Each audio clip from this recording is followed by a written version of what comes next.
Hello. मैं doctor प्रतीक Prachi Ishan bio classes से।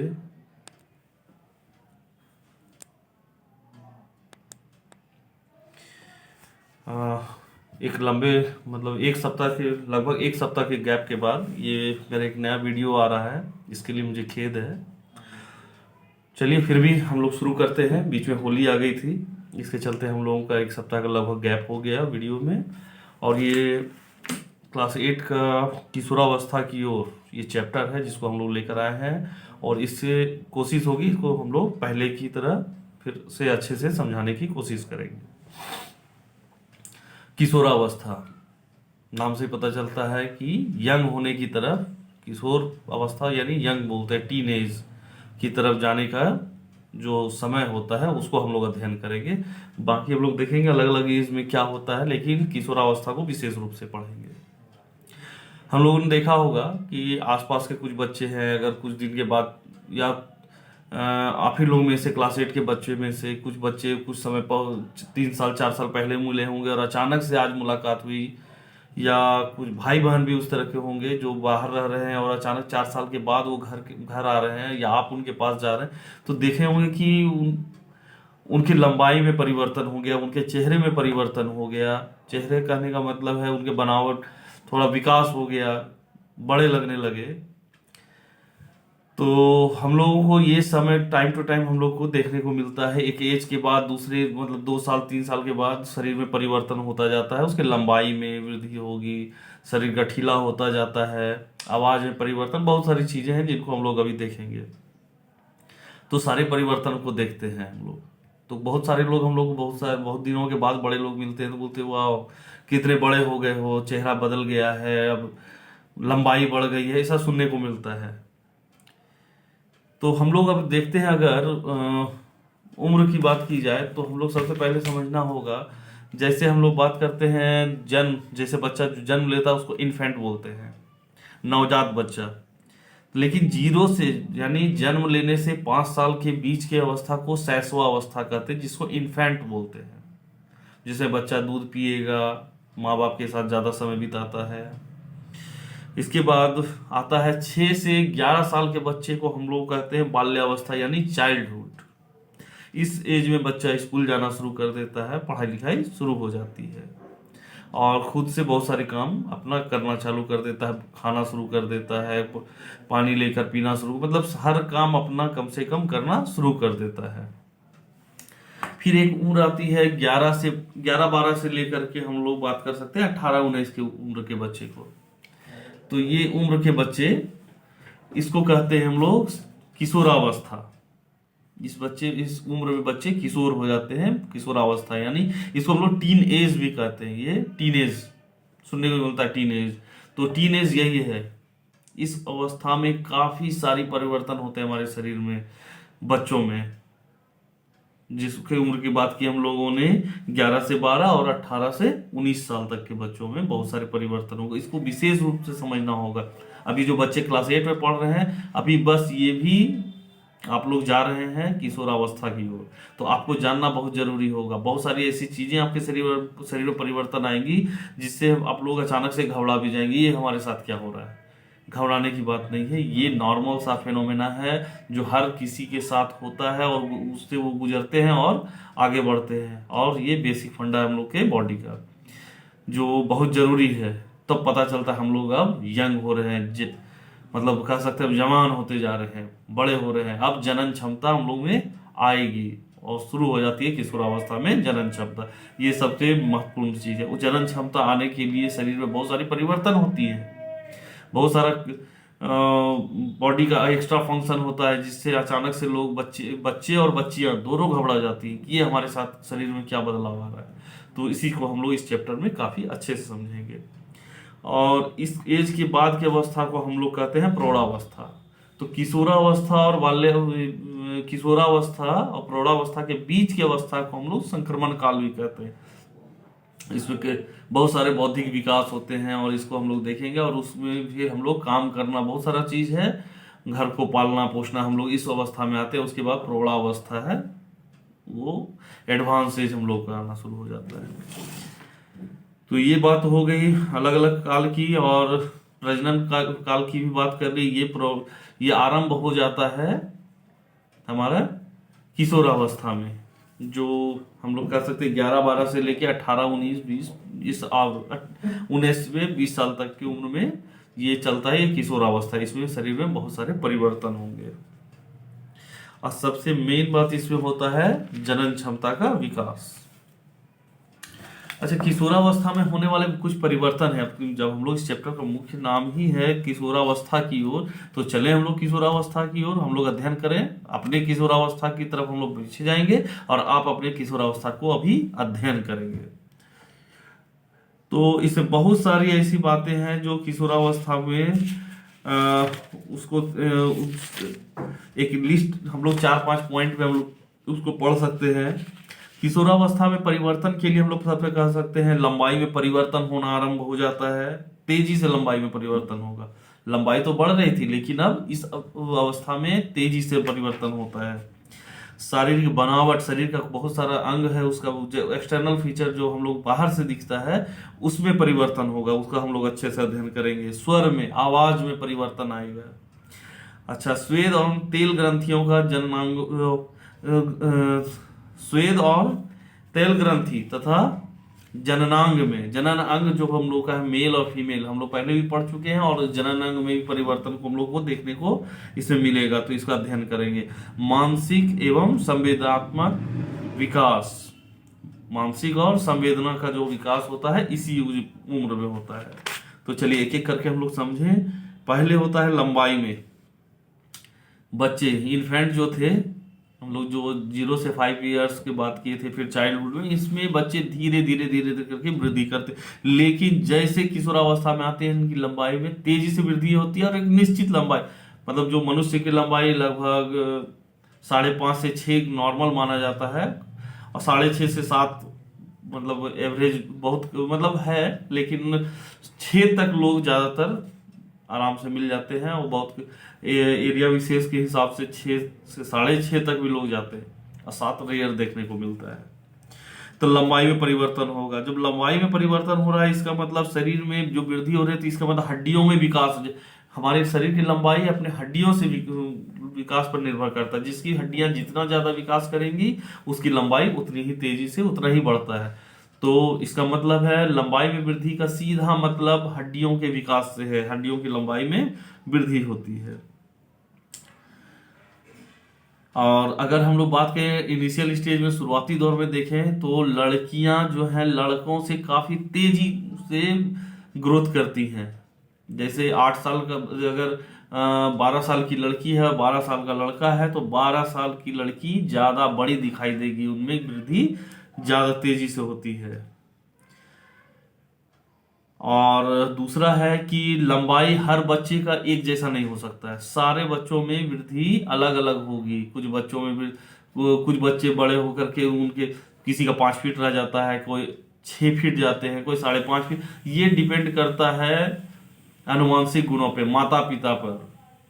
माँ के खानदान में कोई बहुत लंबे होंगे, या पिता के खानदान में लंबे लोग होंगे, या माता पिता दोनों लंबे होंगे, या माता में कोई माता लंबी हो या पिता लंबे हो। तो इस पर डिपेंड करता है बच्चों की लंबाई। तो हर एक बच्चे लंबे एक जैसा नहीं हो सकते। तो और सबसे अच्छा इसमें और एक ध्यान देना है, अगर माता पिता लंबे हैं सारे लोग, लेकिन आपका विकास नहीं हो पाएगा या नहीं हो सकने का भी एक कारण हो सकता है आहार। अगर अच्छी आहार नहीं मिले बच्चे को बचपन से, तो उसकी लंबाई अफेक्टेड होगी। इसके बाद हम लोगों के पास एक नॉर्मल सा फॉर्मूला है। वर्तमान में लंबाई अगर सेंटीमीटर में नाप रहे हैं, वर्तमान आयु में पूर्ण लंबाई का प्रतिशत गुना 100। अगर इतना करते हैं तो हम लोगों को पता चल जाएगा कि आपकी लंबाई मैक्सिमम कितनी होगी। तो इसके लिए आपके पेज नंबर 238 में तालिका 1 उसमें चार्ट दिया गया है। इसके आधार पर इस फॉर्मूला को हम लोग यूज कर सकते हैं, और इसको अगर यूज करें तो हम लोग अभी अपने वर्तमान लंबाई को लेकर के, और इस और कितना प्रतिशत का मामला इस समय है, लड़के और लड़कियों में अलग है। लड़कियों में कुछ ज्यादा, लड़के में थोड़ा कम हो रहता है। I/100 अगर कर दें, तो अगर उसका हम लोग अगर इसको सॉल्व करते हैं, इस को तो जो मेजरमेंट हम लोग को जो नंबर मिलेगा उतने सेंटीमीटर हम लोग की लंबाई मैक्सिमम जाएगी। शारीरिक बनावट, किशोरावस्था में क्या होता है, कंधे चौड़े हो जाते हैं, ये कंधा हम लोग का चौड़ा हो जाएगा फैल के, लड़के लड़कियों दोनों में। लड़कों का सीना चौड़ा हो जाता है, लड़कियों में कमर का निचला हिस्सा चौड़ा हो जाता है, लड़के का सीना ज्यादा चौड़ा हो जाएगा, लड़कियों के कमर की लंबाई चौड़ाई वो ज्यादा चौड़ी हो जाती है। इसका कारण है लड़कियां प्रजनन में मुख्य रूप से ही सब नर और मादा दोनों ही लेते हैं, लेकिन प्रजनन को अंजाम देने का काम मादाओं में होता है। तो मादाओं में क्या होगा, गर्भ पेट में पलता है, पेट के पास वो अगर एरिया कमर का भाग चौड़ा नहीं होगा तो बच्चे को पलने में परेशानी होगी, इसलिए फीमेल में कमर की चौड़ाई बढ़ जाती है नेचुरली। और लड़कों में लड़कियों की अपेक्षा लड़कियां कोमल होती हैं, लड़के गठीले होते हैं, क्योंकि उनको बहुत सारा काम करना होता है, घर का काम, घर से बाहर का काम, घर को चलाने का काम, तो इसलिए भगवान ने उन्हें नेचुरली मजबूत बनाने का काम किया। लड़कों में मोछ दाढ़ी आना शुरू हो जाता है, घना है अभी, बाद में बच्चों के अभी शुरुआती दौर में वो हल्के हल्के रेखा मतलब हल्के हल्के आना शुरू करेंगे, उसके बाद ये घना होता चला जाएगा। अच्छा, ये तो मेल और फीमेल थोड़ा अलग अलग बात हुआ, ये फीमेल में दाढ़ी मोछ की बात नहीं होगी। अच्छा, दोनों के नाभि के नीचे जांग के पास और ये कांख के पास बाल आना शुरू हो जाता है, लड़कों के सीने में भी बाल आना शुरू हो जाता है, और हम लोग के स्किन में भी छोटे छोटे या हेयर्स हम लोग को जो दिखाई दे रहे हैं ये आना शुरू हो जाता है। लड़कियों में स्तन का विकास हो जाता है, ये फीमेल में, लेकिन मेल में ये नहीं होगा। चलिए अब हम लोग बात करते हैं स्वर में, आवाज में।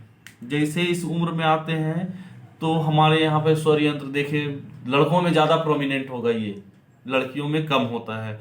इसी के कारण लड़कियों का आवाज मधुर होता है और लड़कों का आवाज कर्कश कड़वा हो जाता है थोड़ा शुरुआती दौर में, फिर आवाज परिवर्तन होगा, लेकिन लड़कियों का वो पिच वो आवाज जो होता है वो हमेशा मीठास और मधुर रहता है, लड़कों का थोड़ा भारीपन कर्कश इस तरह का आवाज आएगा। ये स्वर यंत्र के विकास पर निर्भर करता है हमारा। और ये जो होता है एडम्स एप्पल कहते हैं, ये जो उभार हम लोग को दिख रहा है लड़कियों में लगभग नहीं दिखाई पड़ेगा, कम होता है। इसके कारण ही लड़कियों का आवाज स्वर जो होगा मधुर होगा, और लड़कों में यही थोड़ा सा आवाज लड़कों के लिए गड़बड़ है, थोड़ा सा कर्कश भारीपन, और ये होना भी जरूरी है। लड़कों को काम करना है बहुत दूर तक, अगर आवाज लगानी है तो लड़कियों की आवाज अगर लड़कों के पास होती तो उस आवाज से दूर तक आवाज नहीं दे पाते हम लोग। आवाज अगर देना है तो दूर तक लड़कों की आवाज आएगी, भारीपन होगा। तो आवाज से भी हम लोग लड़के लड़कियों को पहचान सकते हैं बिना देखे।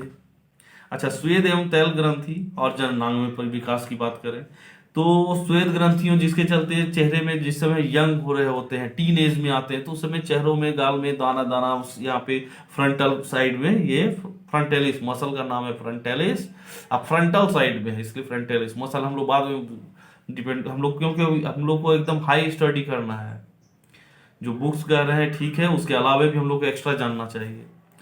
तो दाने दाने दिखाई देने पड़ लगते हैं, मुहां से निकल रहे, तेल तेलीय हो जाएगा बहुत ज्यादा, ये स्किन छूने पर तेल तेल लगेगा।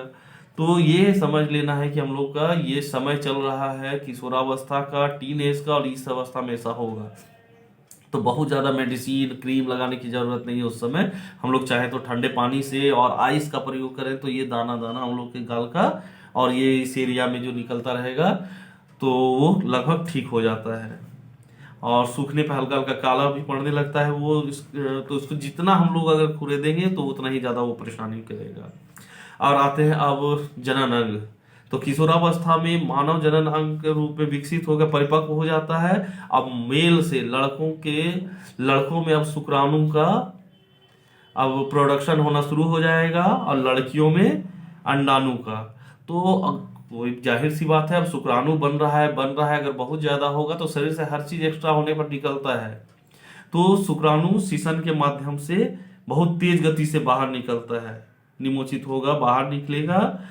तो इसी को अगर हम बच्चे लड़कों में शुरुआती दौर में देखा जाता है, अगर ये शुक्राणु जब निकलते हैं तो लड़के घबरा जाते हैं, ये क्या हो रहा है हमारे साथ, सोए हुए हैं अचानक से वो सीसन के माध्यम, पेनिस के माध्यम से निकल गए, तो जिसको स्वप्न दोष भी लोग बोलते हैं। तो स्वप्न दोष तो लगने लगता है ये एक बीमारी है, शुक्राणु का स्राव हो गया, ये क्या एक बीमारी हो गई, क्यों निकल रहा है, ये एक्स्ट्रा है, निकलेगा ही, नेचुरल है, इसलिए घबराना नहीं है। ये स्वप्न दोष बीमारी नहीं है, नेचुरल घटना है और सब लड़कों के साथ होना है। सेम घटना लड़कियों के साथ थोड़ा अलग होता है, और जब अंडाणु का विकास होता है तो उनके गर्भाशय का दीवार जो होता है थोड़ा हार्ड हो जाता है, मोटा हो जाता है। क्यों? क्योंकि उस समय अब वो जन्म के लिए तैयार है, वहां बच्चा पलने के लिए तैयार हो सकता है। लेकिन हाँ, वो एक निश्चित प्रक्रम के द्वारा होगा, अगर वो क्रिया नहीं हुई तब तक में वो क्या होगा, अंडाणु बेकार होकर के बाहर जाएगा, उसके साथ वो दीवारें क्रैम्प वहां पे थोड़ा फटने लगेंगी, वहां से ब्लड का रिसाव होना शुरू हो जाता है। और हर महीने लड़कियों में ये क्रम आएगा, ब्लीडिंग होगा, जो 3 से 5 दिनों का लगभग होता है।